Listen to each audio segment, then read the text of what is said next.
abene gihugu barakora hanyuma bagashora bagatanga amakori n'amatagisi. Ayo makori n'amatagisi agenda bagiye ca leta.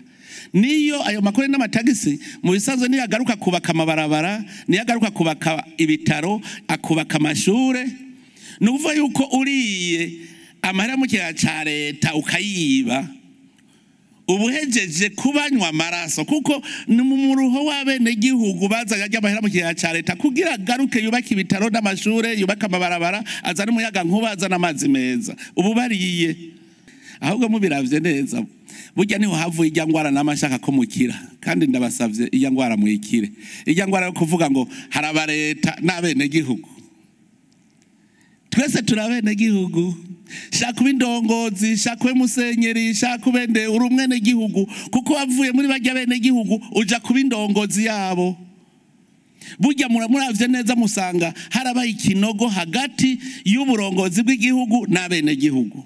Nico gituma rero bacavuga ngo bariya n'abene gihugu abantu bato bato, hanyuma abarongozi nabo bagaca biyita bati twebwe ntiturakira abene gihugu turabandi. Nico gituma umuntu wese arondera ingene yogira kantatwara kugira ave mu bene gihugu. Muze murabe n'utwara ishira hamwe aca yitirira igihugu. Kwaka igiturira umwene gihugu ntumukorera ibyo ategereza gukorerwa, ubu uri kumurya ibinure.